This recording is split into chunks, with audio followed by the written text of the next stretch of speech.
안녕하세요. 오늘도 사연 살롱을 찾아주셔서 감사합니다. 저는 50대 중반의 여성이에요. 평범한 집에서 자랐지만 엄마가 교육에 엄청 신경을 쓰셔서 공부만큼은 강남 애들 못지않게 했죠. 그 덕에 저는 좋은 대학에 갈 수 있었어요. 경영학과에 갔는데 생각보다 많은 애들이 휴학계를 내고 어학연수를 가기도 했고 워킹홀리데이를 가는 애들도 있었어요. 저희 집은 돈을 들여서 외국으로 유학을 보낼 만한 형편은 안 됐어요. 하지만 많은 애들이 영어권 나라에 가는 걸 보고 저도 가야겠다고 생각했죠. 저는 캐나다에 워킹홀리데이를 6개월 다녀오게 됐고 그 후로 유학에 대해 생각이 많아졌어요. 엄마도 저나 제 동생을 유학 보내고 싶어 하셨지만 쉽지 않았어요. 아빠가 부촌에 가게를 내고 직접 만든 캐주얼 옷을 파셨는데 그럭저럭 저희 4식구 살 정도의 수입만 나왔거든요. 저는 어떻게든 제 힘으로 유학을 가보자고 생각했고 패션 경영을 공부할 수 있는 영국을 염두에 두고 공부했어요. 영국을 택한 이유는 유학생이 아르바이트를 할 수 있는 얼마 되지 않는 나라이고 석사 과정도 짧은 시간에 마칠 수 있어서였죠. 그런 결심을 한 이후 저는 폭풍 공부를 하며 중고생 과외로 돈을 모았어요. 아무리 아르바이트를 할 수 있다고 해도 제가 돈을 넉넉히 가지고 가야 덜 고생할 테니까요. 그렇게 열심히 준비를 해서 졸업 후 영국에 갔어요. 돈을 마련해서 갔더구는 해도 낯선 해외 생활에 생각지도 못한 돈이 여기저기 들어가는 거예요. 그래도 얼마 안 가서 아르바이트를 구할 수 있어서 다행이었어요. 그때 저처럼 힘들게 유학 온 사람들과 친해졌고 힘들 때마다 서로를 격려하며 공부를 했어요. 나름 노력을 한다고 했지만 저는 1년 만에 석사를 따지는 못했고 1년을 더 공부해서 졸업을 했죠. 저는 한국으로 돌아와서 한 패션 회사에 입사 원서를 냈어요. 워낙 똑똑하고 실력 있는 사람들이 많아서 제가 합격할 수 있을지 알 수가 없었어요. 그래도 어떻게 면접 연락이 왔더라고요. 저는 떨어질 수도 있으니 연습한다는 마음으로 하자며 갔죠. 그런데 제가 예상했던 질문들이 나왔고 떨지 않고 담담하게 대답을 할 수 있었어요. 그 결과 그 회사에 합격했고요.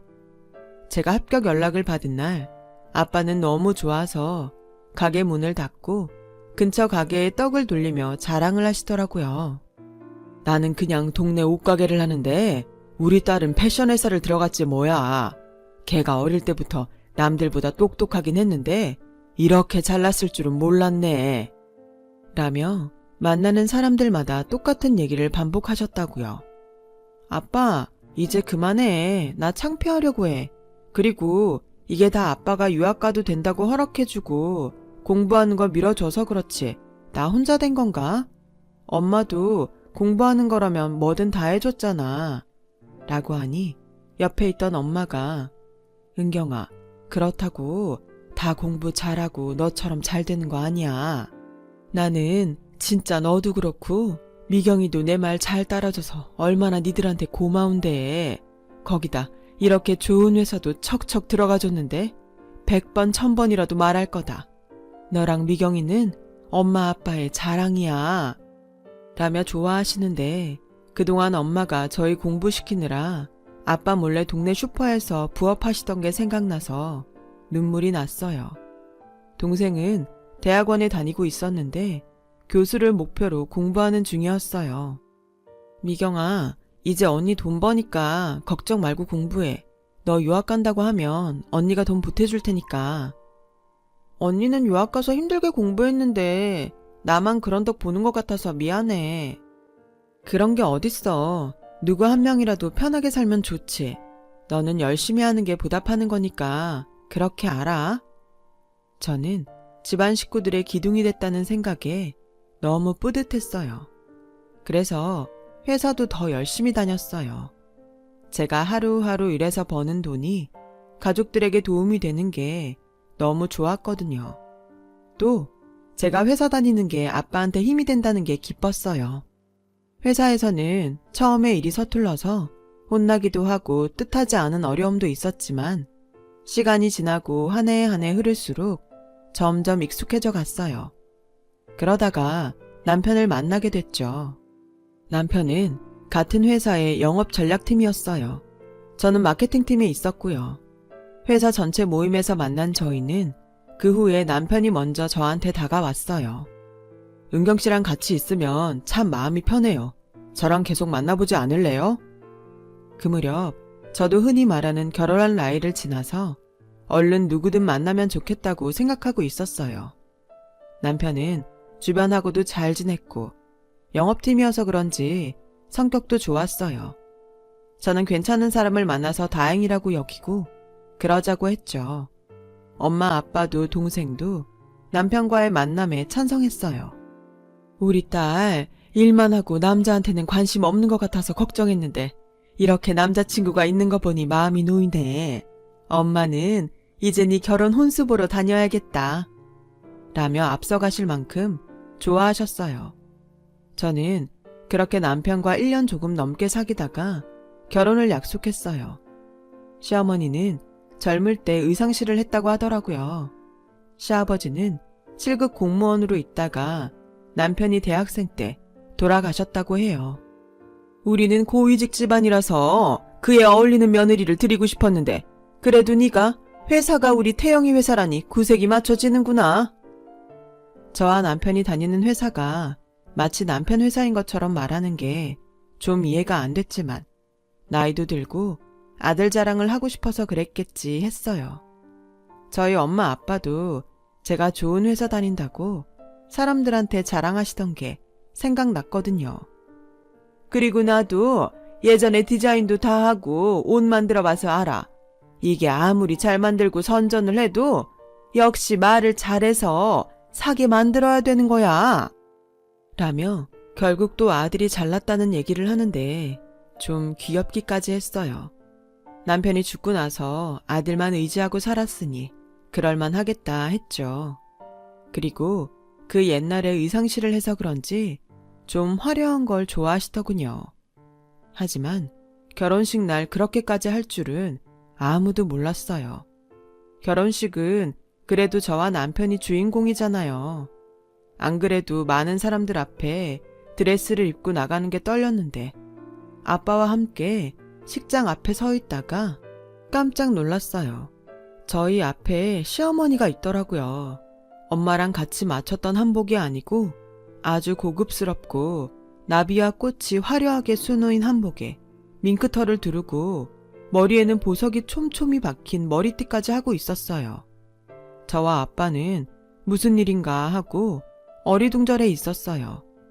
진행을 맡은 직원이 보다 못해서 시어머니 보고 비켜달라고 했죠. 남편도 어쩔 줄 몰라 하더라고요.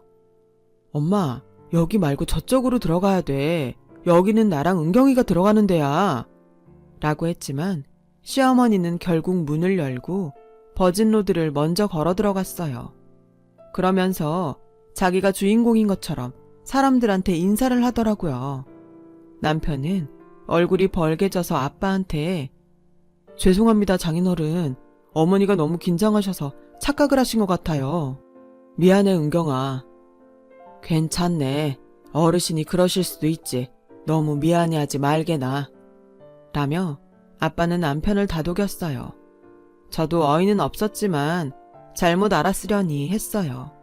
엄마도 동생도 기가 막혀 했지만 뭐라고 하진 않더군요. 좋은 날인데 사돈어른한테 따지는 것도 예의가 아니라고요. 그런데 시어머니는 결혼식이 끝나고 가족끼리 모인 자리에서 며느리가 영국 유학을 갔대서 집에서 경제적 여유가 있나 보다 했는데 그게 아니라 제가 기를 쓰고 일하면서 공부한 거라면서요. 딸을 참 악착같이 키우셨네요. 그러니 저희 집처럼 고위직하고도 만나시고 그렇게 키운 보람 있겠어요. 좋게 봐주신 거라면 감사합니다. 우리 은경이는 악착 같은 게 아니라 야무진 거예요. 아마 사돈어른한테도 패 끼치는 일 없을 겁니다. 라며 엄마가 한마디 하셨어요. 시어머니는 못마땅한 표정은 지었지만 더 이상 아무 말 하지 않았어요. 그런데 자기 마음에 안 드는 게 있으면 저한테 네 엄마 닮아서 그렇게 교양이 없는 거니? 하긴 그런 억센 엄마 밑에서 자랐으니 남의 나라까지 가서 일하며 버텼지. 라는 거였어요. 처음에는 참으면서 들었지만 시간이 지나도 계속 그러더라고요. 어머니, 제가 마음에 안 드시는 건 알겠어요. 그래도 친정엄마를 자꾸 뭐라고 하지는 말아주세요. 엄마는 저 잘 되라고 열심히 지원해 주신 거밖에 없어요. 지원? 너 지원의 뜻은 알고 말하는 거니? 니네 엄마가 돈 있고 교양 있어서 널 제대로 지원했으면 네가 이렇게 상스럽진 않지. 네가 과일 하나를 제대로 고급스러운 걸 잘 살 줄 아니? 컵 하나를 고상한 걸 고를 줄 아니? 이래서 비슷한 집안끼리 결혼해야 되는 건데 영국 유학이라는 거에 완전히 속았어. 라며 혀를 차는 거예요. 남편은 어디서나 좋은 사람이구만 싶어 했고 엄마 앞에선 더 했어요. 당신이 좀 참으면 안 돼? 난 다른 남자들이 고부 갈등 때문에 죽겠다 그래도 당신이면 그런 일 없을 거라고 큰 소리 땅땅 쳤는데 이게 뭐야? 진짜 이러다가 내가 당신 하소연에 또 엄마 잔소리에 미칠 것 같아. 저는 결혼하고 반년도 안 돼서 시어머니와 남편한테 질려버렸어요. 그래도 제가 한 선택이고 친정 부모님을 실망시키고 싶지 않아서 잘 살려고 노력했습니다. 그러다가 저희 회사가 경영난에 부딪혔고 대대적인 인원 감축을 하게 됐어요. 우선 저처럼 사내 결혼을 하고도 계속 다니는 여자들부터 그만두게 됐죠. 다른 회사들은 사내 결혼을 하면 거의 여자들이 그만두는 분위기였는데 그래도 저희 회사는 좀 관대한 편이라서 제가 다녔던 거였는데 더는 다니기가 어렵게 된 거였어요. 회사에서는 퇴직금을 넉넉히 줬고 저는 그걸로 만족해야 했어요. 그런데 시어머니는 제가 퇴직금 쓰는 걸 간섭하더라고요. 너 잘됐다. 그 돈 절반은 니네 가구랑 식기 싹 다 바꾸고 절반은 잘 뒀다가 태영이 힘든 일 있을 때 써라. 내가 말을 안 해서 그렇지? 니네 친정 안목이 우리 같은 고위직 집안하고 너무 달라서 니네 집 갈 때마다 마음에 안 들었다. 이 기회에 가구랑 식기 싹 정리하고 새로 들여놔. 어머니, 그건 안 될 것 같아요. 저희 집 가구랑 식기가 어머니 마음에 안 드실지 몰라도 전부 새 거고 전 바꿀 마음 없어요. 그리고 저랑 태영 씨 사는 집이지 어머니 사는 집 아니잖아요. 저희가 사는데 불편한 거 없으니 그냥 이대로 살게요. 너랑 태영이 집? 그게 어떻게 너랑 태영이 집이냐? 태영이랑 내 집이지. 네가 고위직 집안에 시집을 왔으면 거기에 맞춰야지. 어디서 이렇게 바락바락 대드니? 그런 얘기가 아니잖아요. 그리고 여기가 어떻게 그 사람하고 어머니 집이에요. 엄연히 저랑 제 남편이 사는 집인데요. 너는 그렇게 배우고 살았는지 몰라도 여기선 안 그래. 밖에 나가서 다 물어봐. 시댁에서 해준 집이 어떻게 네 집이냐? 이래서 천박한 것들하고는 상종을 말아야 되는 건데 내가 영국 유학에 완전히 속았어. 라며 가슴을 치며 분하다고 소리를 지르더라고요. 그래도 가구랑 식기를 다 바꾸라는 말에는 따를 수가 없었어요. 그럴 필요도 없었고요. 남편은 이제 아예 저와 시어머니 사이에 끼고 싶지 않다며 자기한테는 말도 하지 말라고 했어요. 그냥 알아서 해. 당신이 엄마랑 잘 합의를 하라고. 나 좀 괴롭히지 마. 밖에서도 남들 비위 맞추고 협상하고 들어오는 사람한테 엄마랑 당신 사이까지 조율하라고 해? 당신도 좀 잘해봐. 왜 이렇게밖에 못해서 자꾸 분란을 만들어? 저는 그제야 결혼한 걸 후회했어요. 그전에는 아이가 빨리 안 생기는 게 걱정이었는데 그날 이후로 아이가 안 생겨서 다행이라고 생각하게 될 정도였어요. 제가 말을 안 듣자 시어머니는 결국 저희 집까지 쫓아왔어요. 너 진짜 내 말 안 들으면 나도 다 생각이 있다. 지금이라도 얼른 가구랑 주방에 있는 거 다 내다 버리고 우리 집안 품격에 맞는 걸로 바꿔놔. 어머니, 이거 제 퇴직금이에요. 그렇게 바꾸고 싶으면 어머니가 돈 주세요. 어머니도 돈 없어서 못하시는 거 왜 저보고 하라고 그러세요? 이게 아주 이제야 본색을 드러내는구나. 우리 집안을 대체 뭘로 보고 말이야? 라더니 저한테 차 끓이고 있는 주전자를 들어서 확 집어 던지더라고요. 저는 가까스로 피했지만 발등에 떨어진 주전자 때문에 상처가 남게 됐어요. 문제는 그때 마침 저희 엄마가 현관에서 들어오고 있었다는 거예요. 지금 이게 뭐 하는 겁니까? 며느리한테 끓는 물을 집어 던져요. 저 여태까지 참았는데요. 사돈 집안이 뭐가 그렇게 대단해서 우리 딸을 이렇게 잡는지 모르겠네요. 대체 뭐가 고위직이고 뭐가 품격입니까? 이렇게 천박한 짓은 혼자 다 할 거면서. 저 이런 집에 우리 딸 하루도 더 못 둡니다. 은경아, 가자. 엄마는 제 손을 끌고 그 집에서 나왔고 저는 그렇게 결혼한 지 1년도 안 돼서 이혼을 하게 됐어요. 시댁에서는 위자료를 안 주려고 이혼 서류에 도장만 찍어서 우편으로 보내더니 연락도 다 끊고 이사까지 가버렸더군요. 됐다. 돈 몇 푼 받자고 더는 상종 못할 인간들 괜히 찾아다니지 말자. 결혼식 날 지가 가운데로 들어갈 때 알아봤어야 되는 건데 그거 못 알아본 우리 실수라고 치자. 라며 아빠는 저보고 이제라도 이혼한 게 잘한 거라고 하셨어요. 저한테는 괜찮다며 씩씩한 모습만 보인 부모님이었지만 뒤에서 저 모르게 눈물을 흘리시더라고요. 그 모습을 본 저는 너무 속상해서 뭐라도 해드리고 싶었어요. 그런데 아빠가 저한테 제안을 하셨어요. 은경아, 아빠가 다른 옷가게에서 우리가 파는 옷을 자기네도 팔게 해달라는 말을 들었는데 그거 아빠랑 해보지 않을래?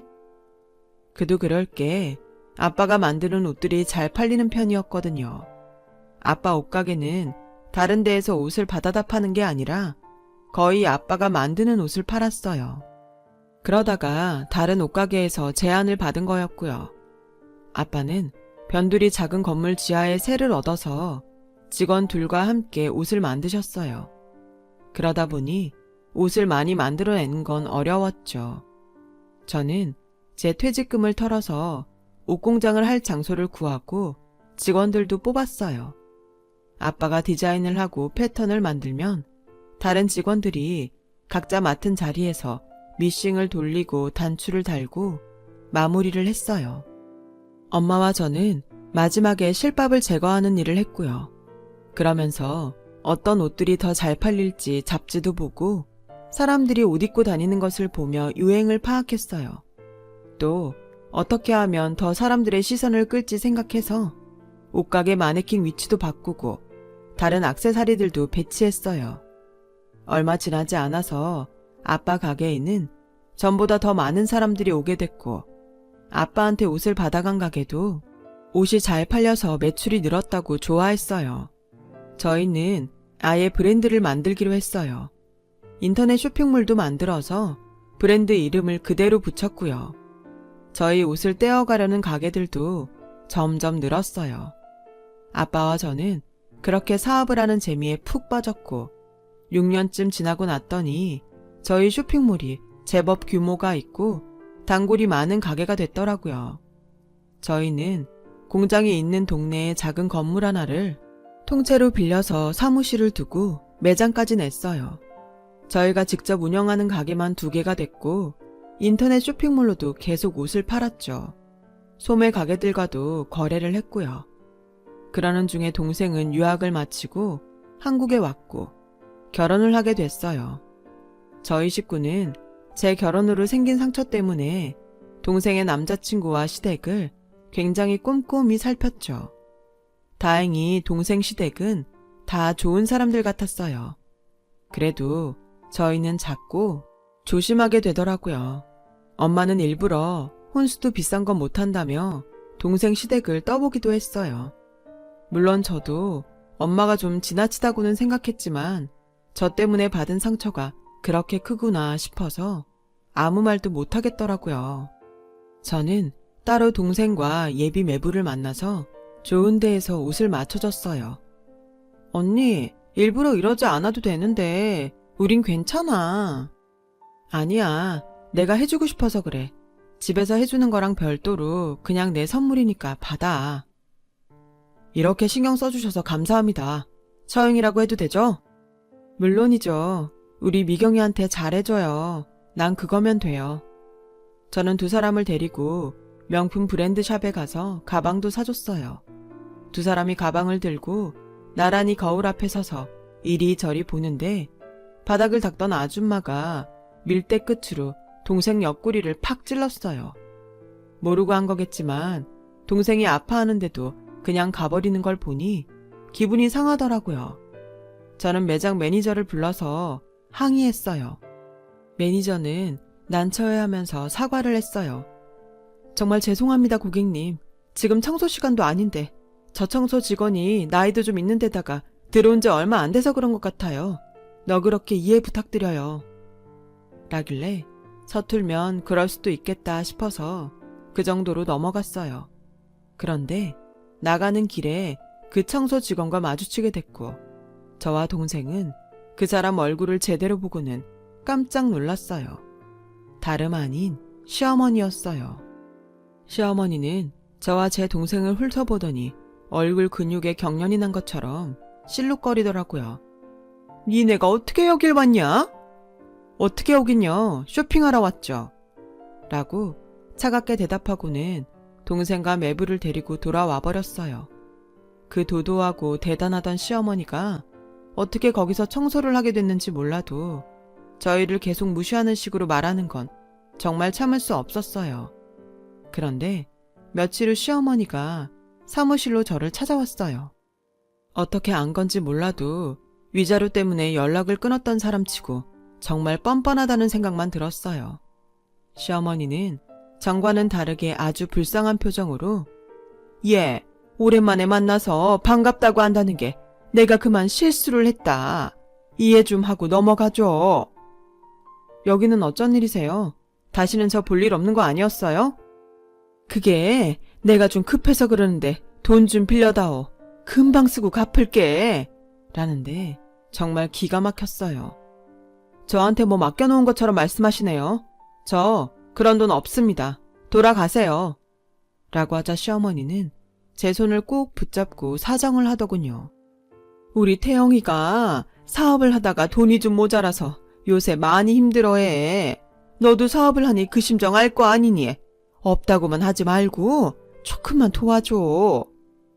그걸 제가 왜 도와줘야 되죠? 저한테 위자료 주는 것도 싫어서 이사가고 연락도 끊었던 양반이 어렵다고 저를 찾아와서 돈을 빌려달라니요. 할머니 같으면 돈 빌려주고 싶겠어요?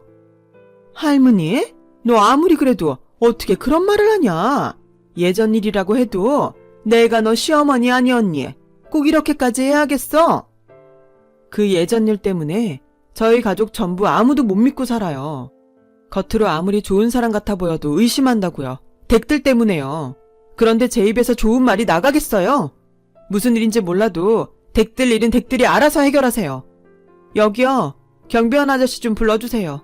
이 할머니 내보내고 다시 못 들어오게 하라고 해주세요. 라고 하자 시어머니는 싹싹 비는 신용을 하며 내가 미안하다. 잘못했어. 그러지 말고 어떻게 주면 안 되겠니? 내가 오죽하면 이러겠니? 그러게 좀 잘 살지 그러셨어요. 무슨 일인지 전 알고 싶지도 않으니까 다신 찾아오지 마세요. 라며 겨우 돌려보냈어요. 그리고 며칠이 지나자 이번에는 전 남편이 찾아왔어요. 당신 잘 살고 있었구나. 엄마한테 얘기 들었어. 우리 엄마 때문에 속상했던 거 아는데 그래도 피차 마찬가지였잖아. 엄마도 당신 때문에 속상했으니까 이제 그만 풀어. 입은 삐뚤어져도 말은 바로 하라고 했다고. 그쪽 엄마는 나 때문에 속상한 게 아니라 나를 무시하고 함부로 대한 거였지. 내 발등에는 아직도 그때 화상 자국이 있는데 이제 와서 은근슬쩍 서로 잘못했다는 식으로 넘어가려고 그래? 그런 말 하려고 날 찾은 거야? 돌아가! 라고 하자 전 남편은 비굴하게 고개를 숙이며 그러지 말고 좀 봐주라. 우리 며칠만 급한 불 끄게 돈 좀 융통해줘. 당신 그럴 여유 있잖아. 응? 라는데 밖에서 그 얘기를 듣던 아버지가 들어오셨어요. 시끄러우니까 당장 나가. 여기가 어디라고 와서 이 행패야? 돈을 우리 은경이한테 맡겨놨어? 아버님, 제가 정말 잘못했습니다. 다 제가 못나서 생긴 일입니다. 용서하시고 저 한 번만 살려주십시오. 자, 내가 못난 거 맞아. 그러니까 더는 내 딸 괴롭히지 말고 다시는 나타나지 말게. 안 그러면 경찰에 신고할 거니까 그렇게 알아. 그 말에 전 남편은 더 이상 말을 못하고 돌아갔어요. 전 남편은 저와 이혼하고서 얼마 안 있어 시어머니가 소개한 여자와 결혼을 했고 그 여자가 사업을 하자고 꼬셔서 회사를 관뒀다고 해요. 그런데 그 사업이 어느 정도 자리가 잡히자 회사 돈을 다 들고 외국으로 도망갔다는 거였어요. 전 남편과 시어머니는 당장의 부도를 막으려고 집까지 팔았는데도 빚더미에 앉았다 그러더라고요. 그러다가 둘 다 노동일을 하게 됐고 시어머니가 저를 만나게 된 거였어요. 그래도 전 불쌍하다는 마음이 들지 않더라고요. 자기네가 고위직 집안이라며 저와 친정을 무시하던 걸 생각하면 여전히 열불이 터졌죠. 그렇게 남을 무시하고 함부로 대하니 자기들도 그렇게 당하는 거 아니겠어요? 다 자기가 한 대로 돌려받는 거죠. 그 뒤로 전 남편과 시어머니 소식은 영영 끊어졌어요.